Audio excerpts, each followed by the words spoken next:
তোমার কি মনে হয় আমাদের ভি সিঙ্গেল, তার কোনো গার্লফ্রেন্ডই নেই? কিন্তু আমি এখন যা তোমাকে বলবো সেটা শুনলে হয়তো তুমি বিশ্বাসই করতে পারবে না, এন্ড হয়তো বা তুমি আমাকে বলবে যে আমি মিথ্যে কথা বলছি, বাট আমি যেগুলো বলছি সেগুলো একদমই সত্য। ইয়ার আমাদের বিটিএস মেম্বার ভি এর পাস্ট লাভ স্টোরি রয়েছে এবং তার গার্লফ্রেন্ডও ছিল, এন্ড একটা দুটো জিএফ ছিল না, অনেকগুলো ছিল ভাই, যেটা বিটিএস মেম্বার ভি নিজে বলেছে।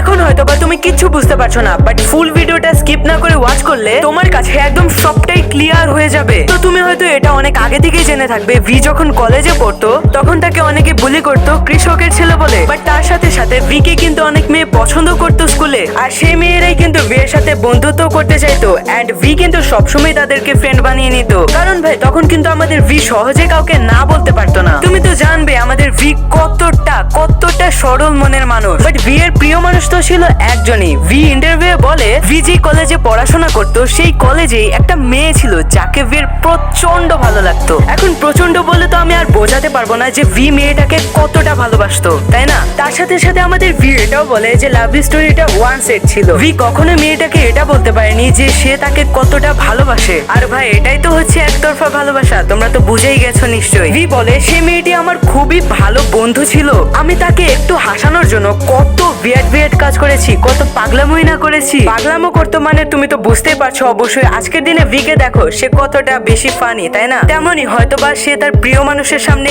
অনেক বেশি এফোর্ট লাগাতো তাকে হাসানোর জন্য। তার সাথে সাথে ভি বলে আর কতদিনই বা আমি অপেক্ষা করব, এভাবে আর কটা দিন ওয়েট করলে হয়তোবা আর জীবনে বলতে পারবো না। তাই ভি সিদ্ধান্ত নেয় সে মেয়েটিকে তার মনের কথা আজ বলেই দেবে। কিন্তু তার সাথে সাথে ভি এটাও ভাবে আমি কি আদৌ বলতে পারবো, এটা কি আমার বলা ঠিক হবে? ভি ভাবতে থাকে আমি যদি এই কথাটা তাকে বলি তাহলে যদি সে রাগ করে, বা এই ছোট্ট কথার জন্য আমাদের এত সুন্দর বন্ডিং এবং ফ্রেন্ডশিপটাই যদি ভেঙে যায় তাহলে কি হবে? এইরকম নানা নেগেটিভ চিন্তা ভাবনা ভি এর মাথায় আসতে থাকে। সাথে সাথে ভি এর মাথায় এটা আসে যে আমি সামনাসামনি তো তাকে এই কথাটা কখনোই বলতে পারবো না। কারণ ভাই ভি যখনই মেয়েটার সামনে থাকে ভি এর তো পুরো একদম সব কথা আকাশে গায়েব হয়ে যায়। কি বুঝতে পারোনি তো?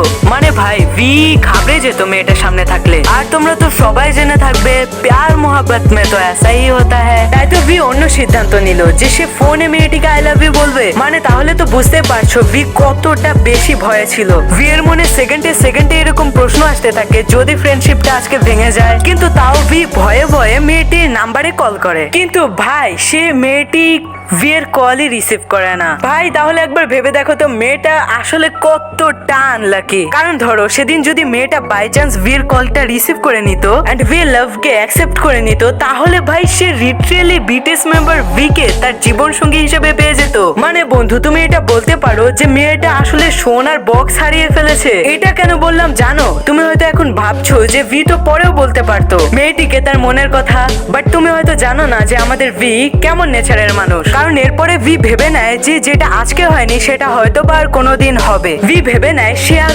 কখনো কোনো দিনই মেয়েটিকে তার মনের কথা বলবে না। ব্যাস তারপর আর কি ভি এর ভালোবাসা এভাবেই একতরফা হয়ে পড়ে থাকে। এখন হয়তো বা তুমি অনেক বেশি হ্যাপি, খুশিতে নেচে উঠছো, তাই তো? যে ইয়ার ভাই ভালোই হয়েছে মেয়েটা ভি এর কল রিসিভও করেনি, ভি মেয়েটাকে তার মনের কথাও বলতে পারেনি। যদি বা বলে দিত তাহলে তো ভি মেয়েটাকে বিয়ে করে নিত। আর সত্যি যদি এমনটা হতো তাহলে তো ভি কে আমরা বিটিএস এ দেখতেই পারতাম না। বা অনেকে এমনটা মনে করে না যে বিটিএস মেম্বারদের জামাই বা প্রপার্টি মনে করা। ভাই তুমিও যদি এরকম টাইপের হয়ে থাকো তাহলে তো আমি তোমাকে বলতে চাই তাহলে তো তুমি আজ খুশি নয় বরং দুঃখী হতে। কারণ ভাই ভি কিন্তু মেয়েটাকে সত্যি অনেক বেশি ভালোবাসতো মন থেকে। তো এখন যেহেতু ভি মেয়েটাকে তার মনের কথা বলতে পারেনি অবশ্যই সে খুশি হবে না। ভি তো সেদিন অনেক বেশি কষ্ট পেয়ে থাকবে, তাই তো? আর সেই জন্যই তুমি যদি সত্যি ভি কে মন থেকে ভালোবেসে থাকো তাহলে আজ তোমাকে এই কথাটা শুনে খুশি নয় বরং দুঃখ পাওয়ার কথা। কারণ ভাই প্রিয় মানুষের কষ্ট কখনোই সহ্য করে নেওয়া যায় না। তো আমি এটাই ছিল আজকের ভিডিও। যদি আমি কিছু ভুল বলে থাকি অবশ্যই আমাকে কমেন্টে জানিয়ে দিতে পারো।